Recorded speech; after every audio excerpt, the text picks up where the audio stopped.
Okay, so we can start. So today we are going to see about Indian geography, as we have done with the earlier sections, that is physical geography. We have done all the 3 chapters. So here we will see one by one.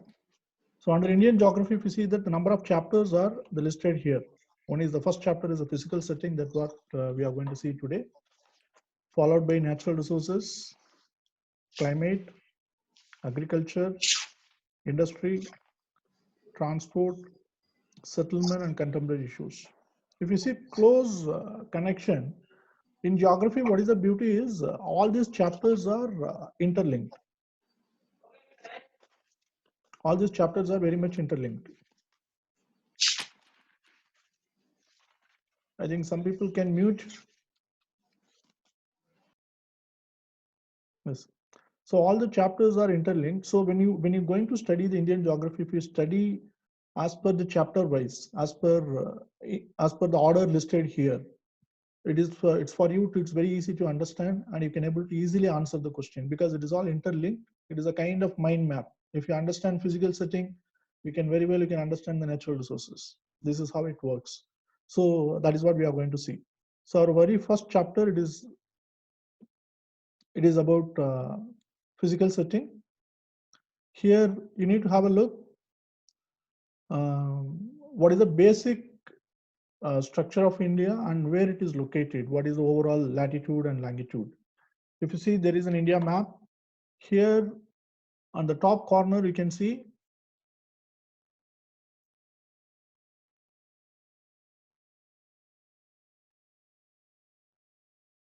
on the top corner, you can see the latitude 37.6 degree latitude. That is a north, 37.6 degree north, and 8.4 degree, it's a south. So this is the extension of latitude for India. It's starting from what do you call 8 degree north from the equator, and it goes up to 37.6 degree north. So because we are in the northern hemisphere. Same way, if you closely observe the longitude, that is a vertical line.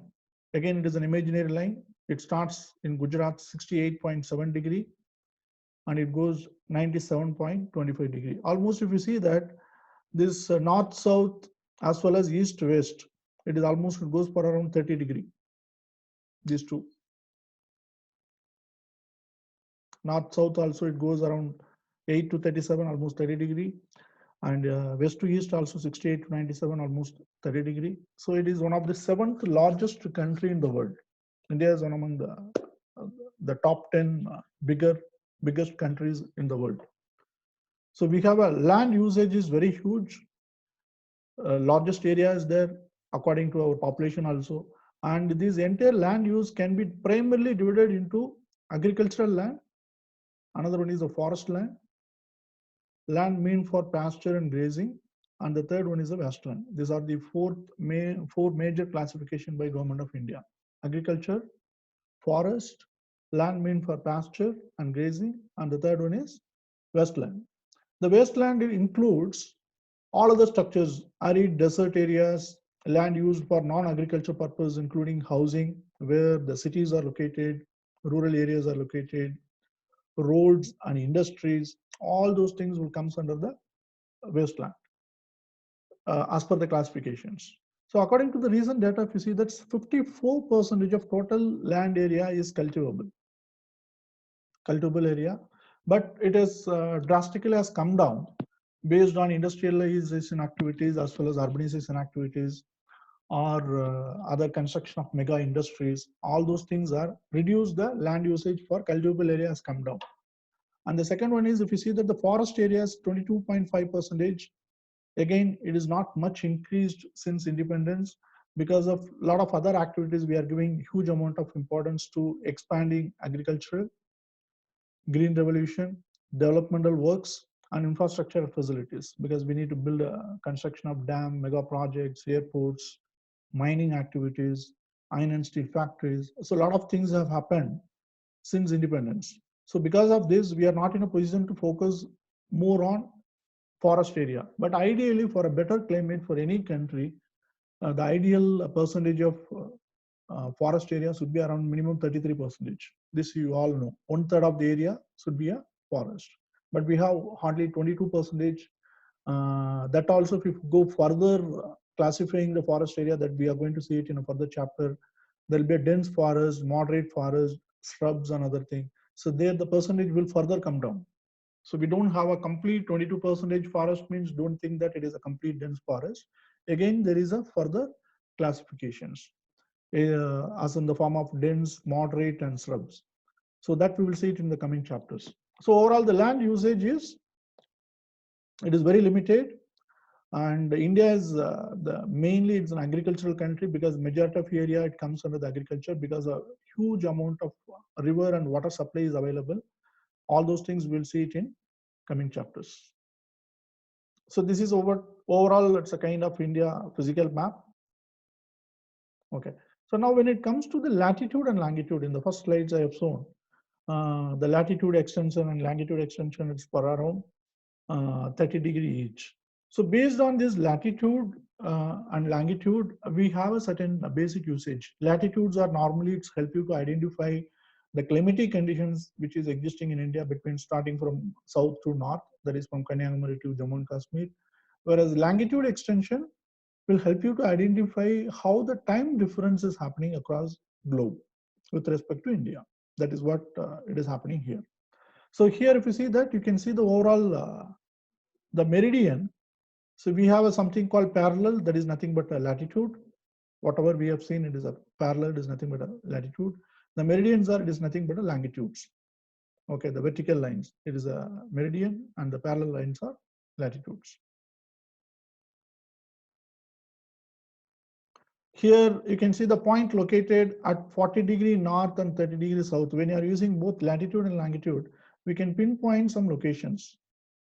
We can pinpoint from 0 degree, it goes up to 40 degree.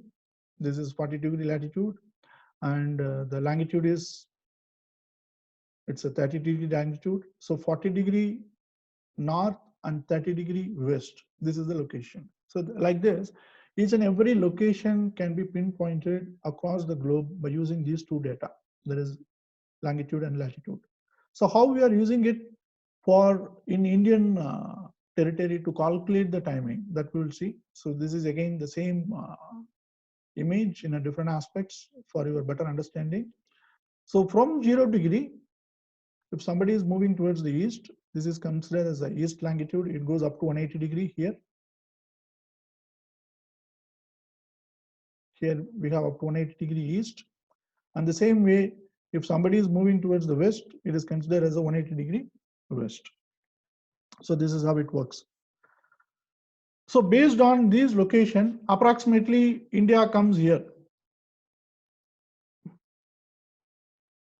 We have seen, as we have seen, it starts from 67 somewhere here, and it goes up to 97, 68 to 97. India is located here, and what do you call, the longitude should be here. It should be further come down. It should be on 8 degree latitude here approximately, because the longitude, this the first line is indicates a 15 degree. So the 8 degree means approximately we are here. So by calculating this longitude and latitude, we can say exactly on the globe where India is located. So that is a major advantage of this latitude and longitude. So here this Indian Standard Time, the government of India is following something called Indian Standard Time. Say for example, right now approximately the time is around 8 o'clock. That means what would be the time at London? And we are minusing 5.5 hours to calculate the London timing, because London is coming under the 0 degree longitude. With respect to Greenwich, we are calculating all these longitude and latitude. So the government of India has fixed 82.5 degree east as Indian Standard Time Zone. As Indian Standard Time Zone.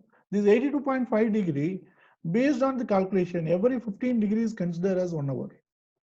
If you calculate the entire 360 degree, you just assume whatever the slide I have shown, that globe is consists of around 360 degree circle, and we have a 24 hours in a day. So we are just comparing 360 into 24 hours. So approximately 1 hour you will get 15 degree. So for every 1 hour there is a 15 degree. So if you divide this 82.5 degree east, we have approximately 5 hours that is 5 into 15, 75 degree. And the 30 minutes you can put approximately 7.2, I mean 7.5 degree. This is 7.5 degree.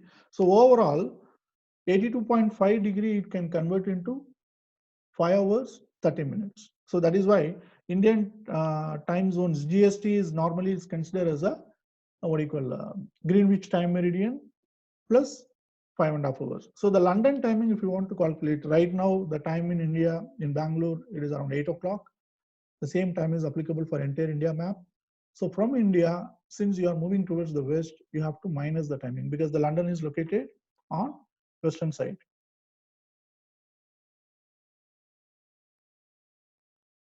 So if you see here in this map, so this is New Delhi, that is 5.5 hours ahead, and the London is located here.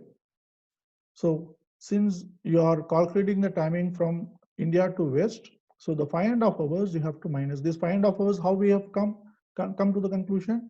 This particular longitude what Indian government has chosen, it is exactly 82.5 degree from London.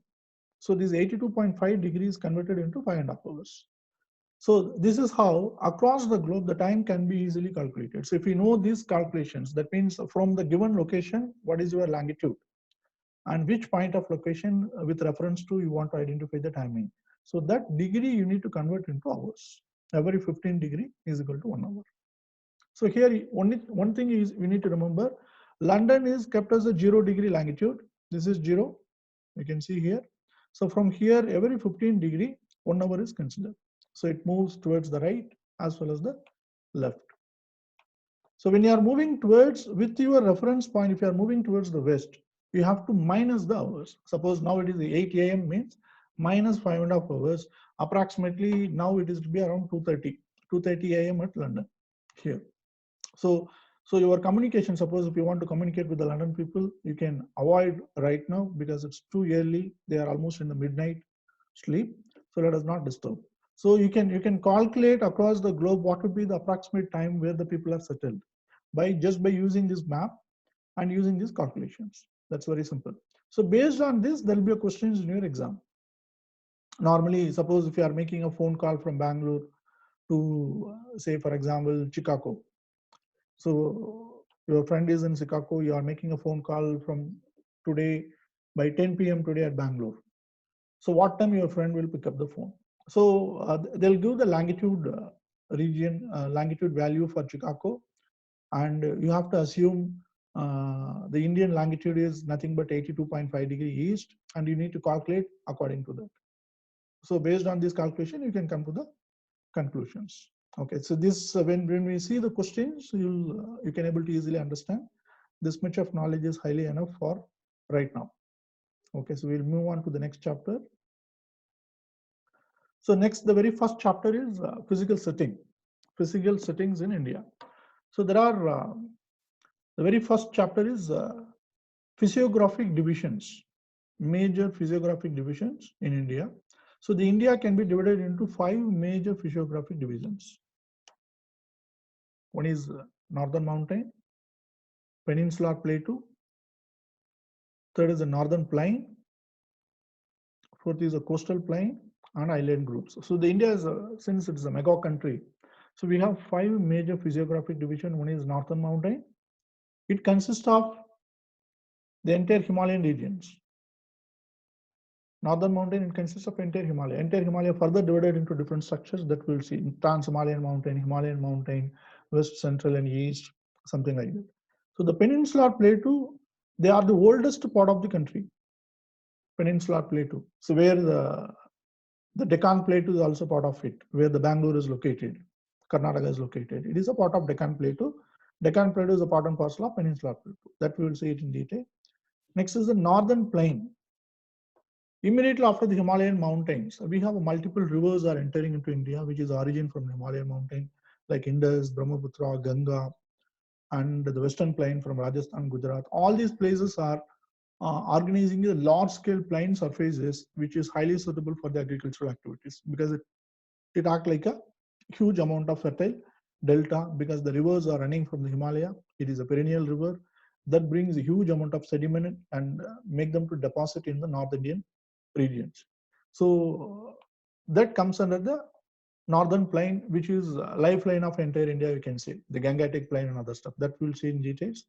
Next is the coastal plain. We have one of the largest coastline in the world compared to any other countries. That too, it's a huge potential coastline. If you calculate from West Bengal in the eastern side and it goes up to Gujarat, we have around 7,500 kilometers of coastlines. It's very huge, east and western plain. Okay, and we have a huge resources in terms of continental shelf. As we discussed in the last class, bottom topography of ocean, we have a huge structure of continental shelf because the continental shelf will act as a major source of raw material, major source of resources like petrol, diesel, crude oil, or any other metallic minerals like gold, diamond, or any other materials. So whatever the structures, whatever the minerals we are normally mining on Indian continent, the same thing which is available in the continental shelf also. Since we have a large scale coastline, so the continental shelf, it's natural asset to India. Okay, it's in fact, we are not tapping huge amount of resources right now. Maybe in future we may tap it, and we have a resourceful region which is comes under the coastal plain. Next is an island group. We have Andaman Nicobar, Lakshadweep. These two is a major island group. They play a major role in terms of security or in terms of other resources or marine organism or coral reef and other stuff, as we discussed in the last class. Okay. So now we will see one by one about the physiographic divisions what we discussed so far. So next is the northern mountains. So the northern mountain, as I told, it can be divided into two major sections. One is the Trans-Himalayan mountain, another one is the Himalayan mountain. So what is the difference between Trans-Himalayan? So the Himalayan mountains, we can say continuous structure, which starts from west, somewhere in Jammu and Kashmir, and it goes to Arunachal Pradesh. It is a continuous one. Whereas Trans-Himalaya, beyond this Himalayan mountain, we have other ranges. That is also part and parcel of Himalaya. So that we consider as a Trans-Himalayan range. Particularly the two major ranges are there. One is the Karakoram range and Ladakh range. Okay, that comes under the Trans-Himalayan mountain. Whereas Himalayan mountains are emerged due to the tectonic movements that we have already seen in the very first chapter, geomorphology, the tectonic plate movements between Indian plate and Eurasian plates. These two major plates are joined together, combined together, they are forcing each other. That gives rise to the formation of Himalayan region. So the dividing line is Indus Sangpo Feature Zone. That I'll show you the map so that you will get an idea. Dividing line between Indian plate and Eurasian plate. So the Himalayan mountain, we have seen the two things. One is the Himalayan mountain, another one is Trans-Himalaya. Under Himalayan mountain, we are going to see the two different kind of classification. One is the north-south classification. Another one is we have a west to east classifications. So under north-south classification, there are three major sections. One is the Greater Himalaya, another one is middle, and the third one is a lesser. Suppose, say for example, if you are moving from Bangalore, if you want to climb Himalaya. So when you are starting from here, so your mountains will emerge like this.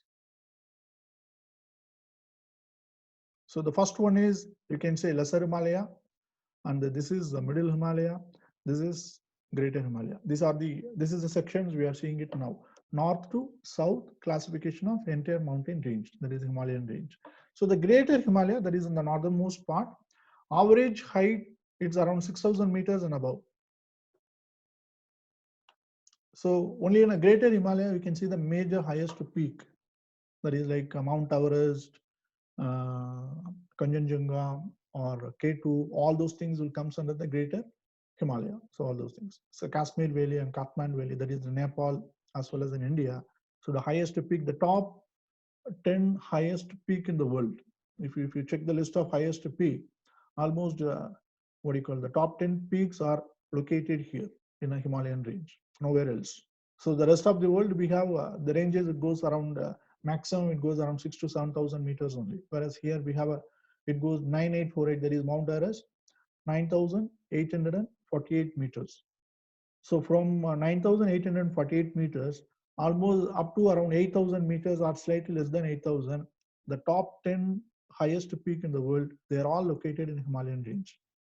Okay, that's freely available in the NCERT books. You can have a reference. Next one is the middle Himalaya. The average height is around 4,000 meters. This comes under this middle Himalaya. The lesser Himalaya, that is otherwise called Shivalik. Average height is 1,500 meter, smaller in structure valley. So the very first, suppose if you are starting from Karnataka, if you are moving very first, and the very first you are going to see this Shivalik. This mountain is Shivalik. It's clear?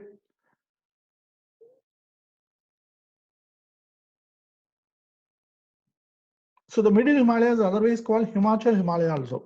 The other name of middle Himalaya is Himachal Himalaya, and the greater Himalaya is otherwise called Himadri. That is a greater one or innermost one. Next one is, so far what we have discussed, it's the north to south. Now we are going to see about west to east classification or east to west classification.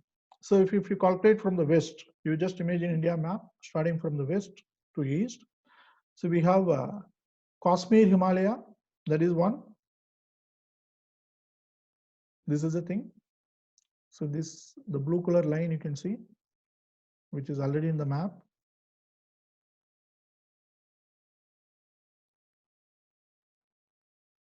So this is considered as the Kashmir Valley. It is considered as a Kashmir Himalaya, or it's otherwise Punjab Himalaya, we can call it. Next one is, this one is a Kumayan Himalaya. So overall, if you see that the divisions are different, I'll show you the stick diagram so that you'll get an idea, easy idea. So here, if you see that this is Punjab Himalaya. So this is west to east classifications. Second one is the Kumayan.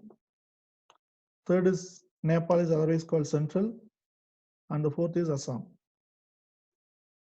Fourth is Assam. So these are the major rivers which is passing from Himalayan belt, and it is coming inside what you call northern plain.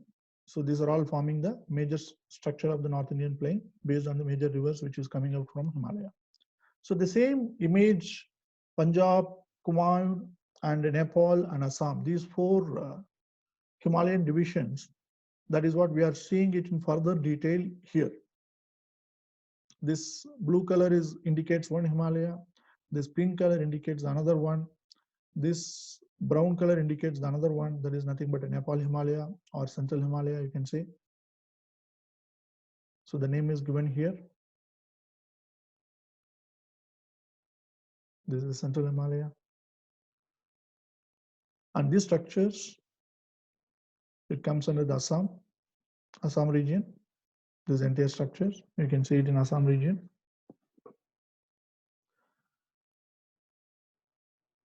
And apart from Assam and the northeastern border, another area in Arunachal Pradesh, another zone, we have something called Purvanchal range also, you can see here. This is part and parcel of Assam. That comes under the Assam Himalaya here. It's always called Eastern Himalaya. So the name, it differs based on the location. So when it comes to the Punjab or in Kashmir, it is considered as a Kashmir Himalaya or Punjab Himalaya. So if, when it comes to this Himachal Pradesh or western part of UP and other location, it's considered as a Humayun Himalaya. Central part of India, where the Nepal, just below the Nepal, it is considered as what do you call Central Himalaya. And in eastern part, it is going for Assam Himalaya based on the locations. Okay, so these locational features, if you closely observe the map, and this map, it is also indicates the other minor ranges which is associated with the Himalaya. So if you see that the Trans Himalaya, you can see the Karakoram range, Jaskar range, Kunlun San, Mass Himalaya, all those things are which is available in come under the Trans Himalaya. It is not a continuous range. Apart from a Himalayan range, these ranges are located in and around in the northwestern part of India, and it is also part and parcel of India and Pakistan. So if you take the second highest peak, it is located here, Karakoram range, which is actually it is in Pakistan. It is in a Pakistan occupied Kashmir. We technically call them as a POK. Here we have a K2, Mount K2. That is the second highest peak in the world. The very first highest peak that comes under the central Himalaya, it is in the Nepal Himalaya. The Mount Everest is located in Nepal. Second one is located at Pakistan occupied Kashmir. So you should always use the word Pakistan occupied Kashmir when you are writing an exam, or if there is a question in interview. You should never say it is in Pakistan, because it's technically considered as totally wrong. Because as per India map, as per Government of India, this particular entire zone comes under illegally occupied by Pakistan. And there is a series of negotiation which is going on between India and Pakistan, that you know. So this is the structure about the division of Himalaya in west to east.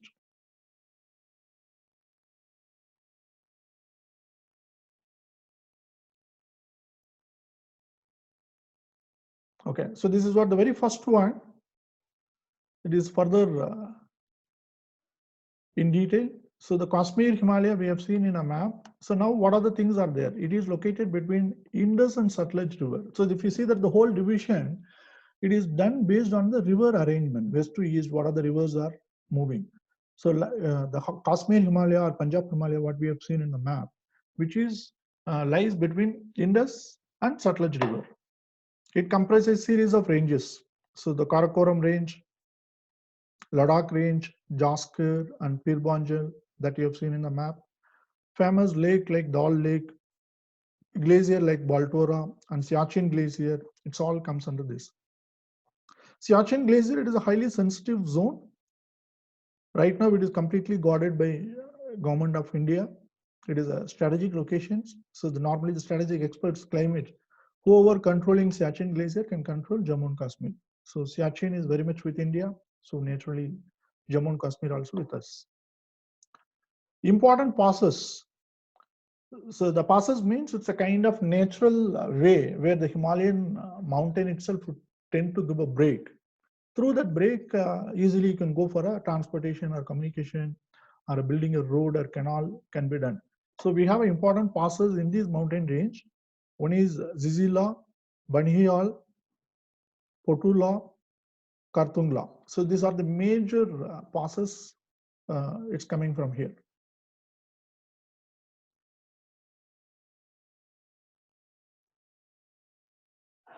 So the very first one, the Punjab Himalaya, is between Indus and Sutlej. Whereas if you see the second part of Himalaya, it located between Sutlej and Kali. Sutlej and Kali River. It is always called Himachal Himalaya or Uttaranchal Himalaya, all are same. This region is drained by two major river systems, that is Indus and Ganga. Both Indus and Ganga, it is running through this. So it gives a huge amount of delta formation or the fertile soil. Important hill stations.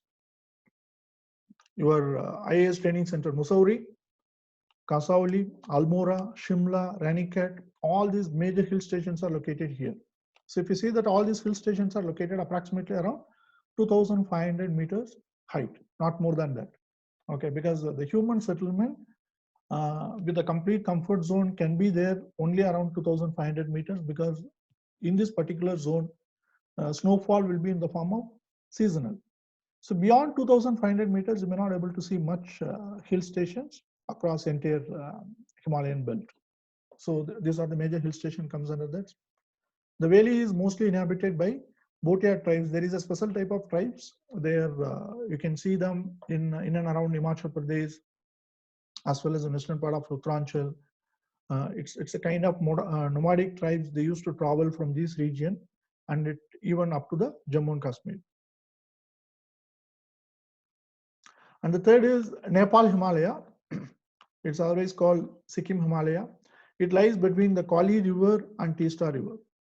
So if you go to Sikkim, the Teesta River is a major running stream inside the entire Sikkim. And the next one is the Kali this side, that is western part of Sikkim.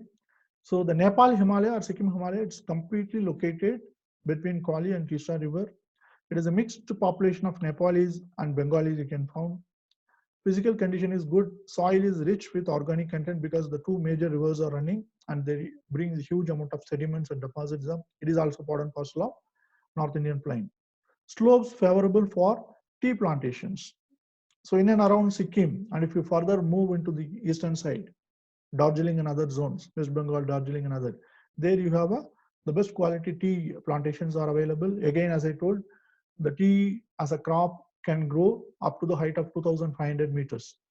Okay, the Darjeeling tea is the best location. Darjeeling is located around 2,500 meters, and that is one of the world famous, geographically patented with a GIS tag. That means the Darjeeling tea cannot be produced any other part of the world, because the tea is growing in a particular height, in a particular climatic conditions in the Himalayan regions. So that's the advantage of this. So all these things are coming under Kali and Teesta. This is comes under the central Himalaya, or you can say it's a Nepal Himalaya.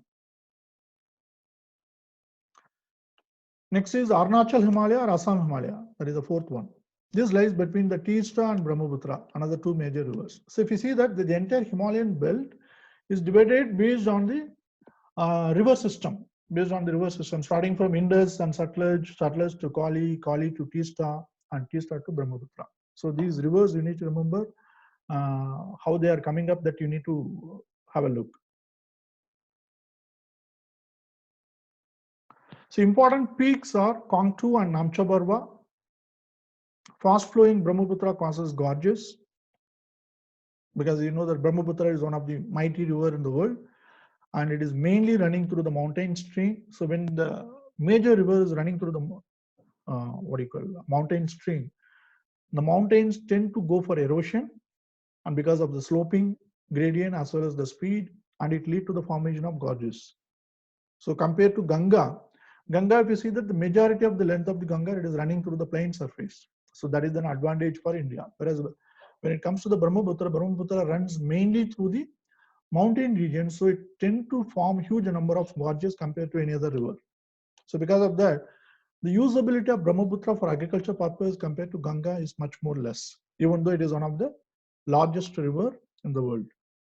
And they are all perennial in rivers, like you have a Kaman, Dihong, it's all tributary of Brahmaputra, and it is in a different name on the Chinese side as well as Indian side. So we say, for example, Dihong on Indian side, it is otherwise called Subansri on in Arunachal Pradesh, whereas on the Chinese side, they call them as the same river, it will be called with their name, that is Dihong. Because majority of the zone, Brahmaputra is running through the Chinese territory, and it enters into the Arunachal Pradesh, and then into the Assam, then it is finally connected with Bay of Bengal. Tribes are, you can see the entire northeastern regions are, the majority of the tribes are Nagas, Dafla, and Mismi. Jhum cultivation or slash and burn cultivation or shifting cultivation is one of the peculiar feature, particularly in Assam. This is nothing but because the tribal people, those who are practicing this method, they believe in whenever the crop is done, once of the crop is cultivated and harvested, they always think that the land is already lost its fertility. So because they may not know that there's the modern science and soil testing and the crop rotations and other stuff, since because of illiteracy, and they have a traditional belief that the land is already lost their fertility. So what they will do, they'll go for a complete the burning of the field. Once the cultivation is done, harvest is done, they'll go for a complete slash and burn. Then they will shift the location to the other locations, because they have a vast area of territory which is coming under cultivation, because major rivers are running and they give enough support of water supply. So they will simply shift the location, they'll go to the fresh location and they'll start cultivating it. So this is one of the traditional method of Jhum cultivation. In fact, this is one of the major problematic since they are going for the complete burning and slashing. We are keep losing our cultivable land ratio in the northeastern regions. So the government of India, northeastern governments are taking tremendous steps to educate the people how they can do the cultivation in the same location by using the crop rotation or a proper soil testing, or by using the proper fertilizer. Those processes are going on. Even then, some other location, still this scheme is prevalent. This is called Jhum cultivation, slash and burn or shifting, all are same. which is mainly located in and around Assam Valley. This is mainly being practiced. Next, the last one, that is a fifth zone, that is a west to east, eastern hills, or it's always called Purvanchal Himalaya. They are extreme eastern border of India, almost with the Myanmar border. Important river Barak flows through the Manipur and Mizoram. Tributaries of Brahmaputra flowing through these regions. And this region, it's almost attached to the neighboring country, Myanmar. So there you can see the eastern hills of Purvanchal Himalaya. So here, what is the unique feature of it? Himalayan, the range height has come down in this place. So whereas if you take central Himalaya, it goes around 9,000 plus meters. Whereas if you come to the Purvanchal Himalaya, it comes around 2,500 to 3,500 range. The gradually, as you turn around, once the Arunachal Pradesh is done, Himalaya is taking the U-turn at Arunachal Pradesh, and it is moving towards down. This that you can see it in a map here. See here you can see the Himalayan mountain is almost taking a U-turn here. So it's a kind of syntactial bend because of the plate movements. The Himalayan mountains are taking it. Once the U-turn is taken, here the range of mountain which comes under the Purvanchal hills, the height of the mountain has drastically come down compared to from 9,000 to gradually it comes down to 3,000 to 3,500 meters maximum.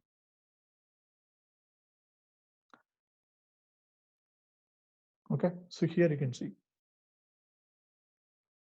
So it's a kind of turn. The mountain is taking it, as well as even the Brahmaputra river is taking along the route of mountains. And there is a theory, even below this Myanmar border or Indian border, this is all continental shelf, and further you can see this is Andaman Nicobar, it starts here. Andaman Nicobar, it starts here. So here there is a theory, Himalayan mountain, it is going under the ground, under the sea. It goes down. This is here you have a mountain ridges are there deep inside the Indian Ocean, Bay of Bengal, and again it is emerged as an island that is called Andaman Nicobar here. So the technically speaking, Himalayan mountains are starting from here and ends here. So it's a complete journey. It's complete journey it takes to travel like this. It's a huge mountain chain. But technically, the mountains are running continuously from here to here, up to Arunachal Pradesh, where there is a syntactical bend is happening here. This is a continuous mountain chain. So this will act as a major barrier as well as the major security border for India. As I told, we have a three layers of fold mountains. There is Aswalik from south. It forms like this Swalik, and Middle Himalaya, and then Greater Himalaya. So these entire three ranges structures are starting from western part here, and it goes up to Arunachal Pradesh as a continuous chain. It runs for around 2,400 kilometers. It runs from here to here. So it's a huge mountain. So normally the human being climbing up and climbing down and crossing entire Himalaya from north to south, it is almost impossible, because the two northern side of these mountains it's highly steep. The steeping gradients are very high. Okay, that is the Chinese side. Suppose if they want to climb up entire mountain, 9 kilometers they need to climb and climb down. It is not at all possible. So the only way they can enter into India, it's only this zone. That is the Ladakh region. And another one is Arunachal Pradesh. So because of these two, in fact, the Chinese also strategically claiming it is a kind of disputed area. India is negotiating with them, and the Chinese also negotiating it. We have a series of talks went between high level on the foreign secretary level. Because of the strategic location between Arunachal Pradesh and Ladakh, Chinese keep claiming Arunachal Pradesh is a part of China. Whereas we are telling them Arunachal Pradesh, it is a complete integral part of India. So that disputes remain pending.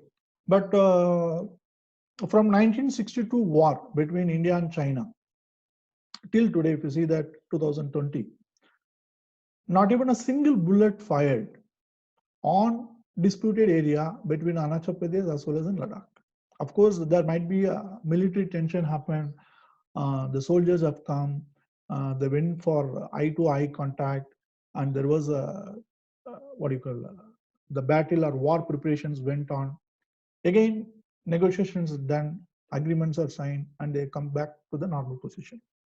Okay, so even though it is a highly sensitive zone, one thing it is you can make sure that even China as well as India ready to solve this issue through the series of negotiation that is happening effectively from 1962 war between India and China till today. Not even a single bullet fired that you can have a look. Whereas in the western part of India, our other neighbor, that is India and Pakistan, that is not the case. So here there is a series of issues are going on across the line of control or infringement of line of control or security issues. Those things we will study, you will study in detail under international issues or international securities. Okay, so for now, let me stick to this Himalayan geography section. So you can have a image of geography. It starts from western part of India and it goes up to Arunachal Pradesh. Again, it takes a U-turn, goes down with the lesser height as in the form of Purvanchal Hills. Again, it goes under the sea as in the continuation of mountain range that is not visible between what do you call Bangladesh tip or from Bay of Bengal or from Myanmar to Andaman Nicobar. It is not visible. Nothing is visible. There is no island here. In this region, nothing is visible. You can see only the sea. There is no island. Everything is underground, under the sea. And again, it is emerging as a Andaman Nicobar. So Andaman Nicobar is also, it's a kind of, technically, it is formed by Himalayan mountain chain. So this are all, it's a kind of theory and it is almost proven. Okay, so here there is a question. It is a previous year question. It is, you can read out. The alpine vegetation in Western Himalayas found only up to the height of 3,000 meters. While the Eastern Himalaya, it is found up to the height of 4,000 meters. The reason for this variation in same mountain range is that the answer is Eastern Himalayas get more rainfall than Western Himalaya.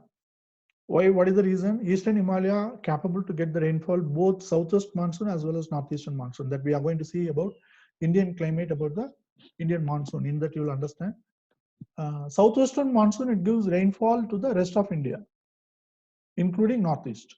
Whereas northeastern monsoon, it gives only rainfall to the northeastern region as well as some part of South India. So the Western Himalaya, it's getting only rainfall from southwestern monsoon, whereas Eastern Himalaya is getting rainfall from both. Since the rainfall and the water intake is more, the alpine vegetation, you can see even up to the range of around 4,000 meters. Alpine vegetation means the mountain forest. Mountain forest that you can see. This is the answer. This is one of the previous year question in IAS prelims. Okay, so next we'll, yeah. You said like Western Himalayas is more height and Eastern side it is less height. But in the question it seems it is reverse. Western Himalayas, no, here the question is, it is not talking about the height of the mountain. You understand? Talking about found only up to the height of 3,000 meters. Here we are talking about alpine vegetation. Don't get confused. Okay. It's clear. Alpine means it's a mountain. Okay. The word alpine, it indicates it's a mountain. Mountain vegetation is available in Western Himalaya only up to 3,000 meters. If you go to Jammu and Kashmir, I hope we have a student from Jammu and Kashmir right now. Abhishek, are you there? Yes, sir. Yeah, you tell me what kind of what do you call grassland or a valley you can see beyond 3,000 meters. There you can see the snow peak mountains. Only snow. Yes, only sir. snow, because the alpine vegetation is less, because the amount of rainfall is less, and the snow peak mountain, the climatic conditions are worse. So for having any kind of vegetations, we need a good amount of rainfall and sunlight. Both the things are absent. So the alpine vegetation is limited to up to around 3,000 meters. In that, the majority of the human settlement would be located around 2,500 meters. As I told, they need a seasonal snowfall. Am I clear now? Yes, sir. Yeah. See, we are talking about alpine vegetation, not about the mountain. So mountain, of course, whatever you told, it is correct. Western Himalaya height is more because we have a second highest peak in the world. That is the Karakoram range, K2. There is no doubt about it. Eastern Himalaya, the height is less.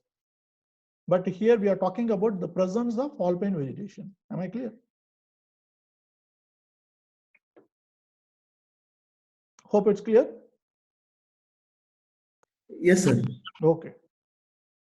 So now we will see about the importance of Himalaya. Importance of Himalaya. So what are the basic importance? This we all know the prevents cold Siberian wind to enter into India because of the height, both the western side as well as central. No Himalayas, no Tibet, no rainfall, India would have been desert. This is absolutely true because no wind can be stopped. The southwest monsoon simply fly away. You won't get any rain. Himalayas split into two branches. So it splits nothing but it splits the entire rainfall pattern in India into two branches, summer rain as well as the winter rain. Source of perennial river. It is a great fertile plain. So the Himalaya act as a source of perennial river like Indus, Ganga, Yamuna, Teesta, Brahmaputra. All the major rivers are, it starts from Himalaya and it gives continuous supply of fertile element to the North Indian plains. Next is the forest wealth. The Great Himalayan, it's a unique biodiversity we have. We have like, say, for example, Nanda Devi Peak. It comes under the biosphere reserve. We have a huge amount of Ayurvedic plants are there. It's one of the major peak located with a huge amount of forest wealth, and it is a protected zone.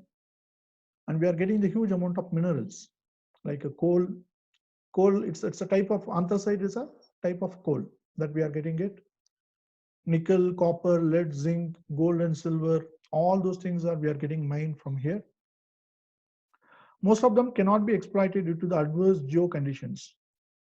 So since it is a kind of plate movement and plate tectonics, because of that, the superficial crust of the earth plate, it converted into the mountain. So in a sedimentary rock, whatever the minerals we normally get it, everything will be available in Himalaya also, but we can't go for the large scale mining because fragile geographical conditions. Even if there is any kind of mining activities in Himalaya, it lead to the landslides, large scale landslides or avalanche. So here another question you can see, if there were no Himalayan range, what would have been the most likely geographical impact on India? Much of the countries would experience the cold wave from Siberia. Indo-Gangetic plain would be devoid of such extensive alluvial soil. The pattern of monsoon would be different from what it is present. This is the third point. This is the third point. So these are the 3 points. The pattern of monsoon also would be different. So obviously the answer is all the 3. Okay, the much of country would experience the cold wave. Right now you have, say for example, in Jammu and Kashmir in the month of January, February, there is a majority of the roads are getting blocked because of continuous snowfall. Jammu and Kashmir get, Yes, sir. okay, that is happening here. Suppose if the Himalaya is not there, the cold winds will penetrate up to deep South India. You can say right now in the month of January, February, or in the month of March, even the Bangalore may have a snowfall if there is no Himalaya. So the cold wave will be there across India. And Indo-Gangetic plain would be devoid of such extensive alluvial soil because if there is no Himalaya, there is no Himalayan rivers. There is no glaciers. The glacier origin, all the rivers will disappear. When the rivers are disappeared, there is no alluvial soil, there is no North Indian plains. So the agricultural potential of North India, it is totally disappeared. Next is the pattern of southwest monsoon. As I told, the monsoon will simply fly away because nobody is there to block and get the rain. So it will simply fly away. So southwest monsoon, what we are normally getting the rainfall in India, that will be totally absent or it will be very, very limited. So all the 3 conditions fulfill, suppose there is no Himalaya. So this is also your previous year questions. Okay. So now we have done with the entire Himalaya, the Himalayan structures. Next, we will see about the North Indian plain. So far, any doubt in this? About the Himalayan mountain Himalaya?